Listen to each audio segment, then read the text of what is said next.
Nanggigigil ako. Hindi ko matapos-tapos tong vlog namin sa Ilocos. Ang dami-dami ko ng pending na cooking vlog. Diyos ko. So, ito na ang ika-4 at sana'y huling bahagi na ng aming Ilocos adventure. Bale, dito po pala kami nag-overnight stay sa Century Gardens Hotel. Di ko knows kung saan dito sa Ilocos yung exact location nito. Kasi pagoda bells na talaga kami pagdating dito kagabi. Kaya ayan, di na rin ako nakapag-video-video. Bale, dumating yung sundo namin 8 AM para dalhin kami kung saan mang lugar kami susunod na mamamasyal. Bago namin tuluyang lisanin ng Ilocos Norte, dumaan muna kami saglit dito sa Paway Church. Kasi hindi pa namin to napuntahan. Actually, ito dapat yung uunahin namin bago kami pumunta dun sa Sand Dunes. Kaso medyo napaaga yung dating namin. Madilim-dilim pa nung nakarating kami dito sa Paway. Hindi na siguro to bago para sa inyo ang Paway Church. Kasi lumang simbahan naman na ito. Napasama ito sa UNESCO World Heritage Site noong 1993. O, di ba nag-research ako?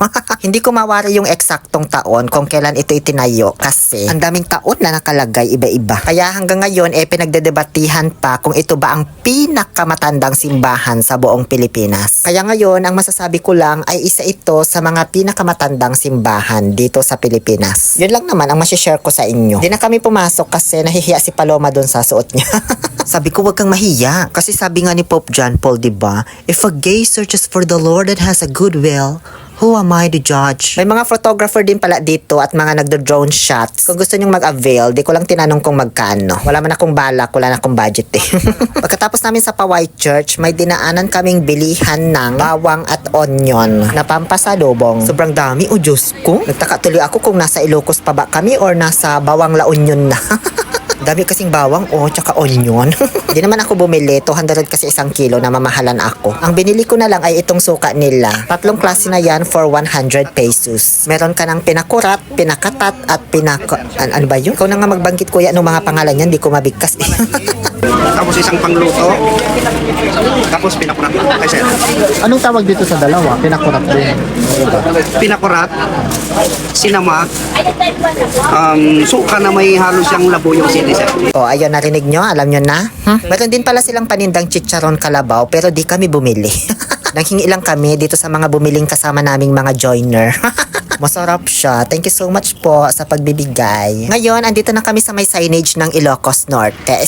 Arco palang tawag dito. Ngayon ko lang nalaman. Di ba barko yung na ginawa ni Noah, yung arco? Ba't naging ganito?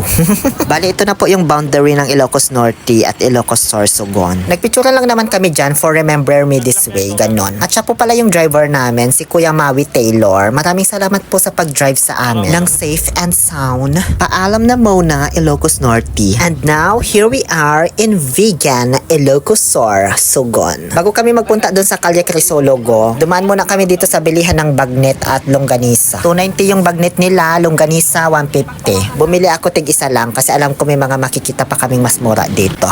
Ngayon, andito na kami sa Calle Crisologo, Vegan City. Isa ito sa pinakapirawat kong lugar na puntahan dito sa Ilocos, kaya mataas-taas ang expectation ko dito, ha? Unang mapapansin mo agad dito ay yung design ng kanilang mga commercial buildings. May pagka-Spanish colonial architecture inspired, ganon. So kung medyo nasanay ka sa city, hindi mo agad-agad mahahanap yung mga McDonald's, Jollibee, Chowking, ganon.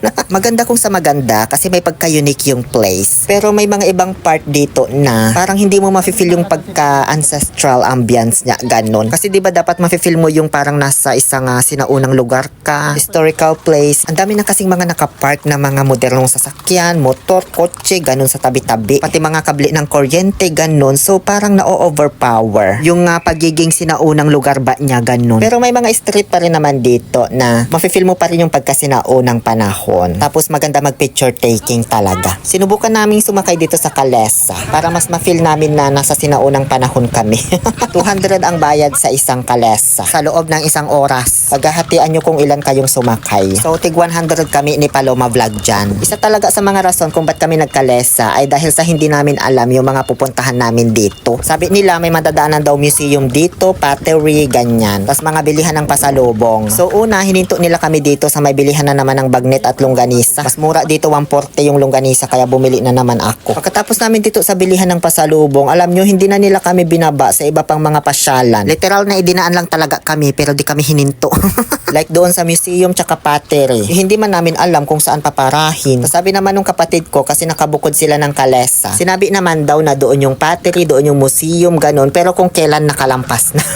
Dito nga sa Heritage, alam nyo na isa sa mga destination din nitong kalesa. Kung hindi pa namin sila parahin, di sila hihinto be. Kasi nakita namin na ang ganda ng street. So sinabi namin kung pwedeng bumaba para magpa-picture. So ayun, hininto kami. Muntikan pa ngang lumampas. Saka na lang din namin napag-alaman na ito pala yung Heritage nung bumaba na kami.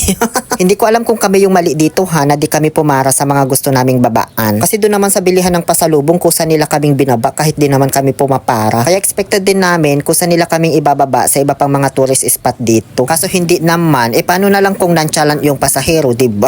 Sulitin nyo na mag-picture at mag-video dito sa may Heritage kasi dito nyo talaga mafe-feel yung pagka-historical vibes, ancestral vibes, or whatsoever na kailangan yung maramdaman dito sa Calle Crisologo. Wala ka kasing makikitang mga modernong sasakyan dito, tas mga kable ng kuryente talaga. Pwede itong lakarin mula doon sa plaza na pinagkuhanan namin ng kalesa. Ewan ko ba ba't sumakay-sakay pa kami dito lang din pala kami mapapadpad. Inikot lang kami. Pagkatapos namin sumakay sa may kalesa, guys, alam nyo, parang frustrated ako kasi nga, in-expect ko na bababa kami doon sa may pottery. Na-excite pa naman ako doon. Sabi ko, hindi pwede to. Kailangan ko ma-experience yun. So ayun, nag-tricycle na lang kami papunta dito sa may pottery ni Harry Potter. RG Jar Factory. 20 pesos per head sa tricycle. Pagdating dito, magla-log-in ka lang. Kung ilan kayo, pero wala kang babayaran kahit 5 doling. Tip lang daw kung gusto mong magbigay doon sa magtuturo sa iyo, ganun. Alam nyo, hindi pala siya madali, B. Pag pinapanood mo, parang ang dali-dali lang, diba? Hindi mo siya matututuhan sa isang upuan lang, sinasabi ko sa iyo. Tapos akala ko kailangan siyang diinan para magkaroon ng butas or shape, ganun. Hindi pala, B. Kasi madideform siya agad. Kailangan lang pala isabay sa agos yung kamay.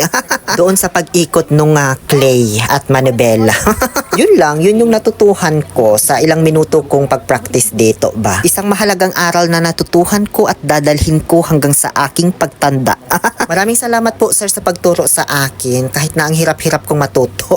Follow nyo na lang sila sa IG kung gusto nyo at RG Pottery. Na-enjoy ko ang experience ko dito guys, as in. Masasabi kong solve and satisfied ako. Huwag nyo tong palampasin kung gusto nyo ma-experience din ang pottery ni Harry Potter. Next destination, Baluarte ni Chavez Singson. Abangan nyo na lang sa part 5. Muli ito po ang inyong Happy Pill Oliver Castro na nagsasabing no to toxicity, let's make people happy. Ay, ba't parang kamukha niya? Oy.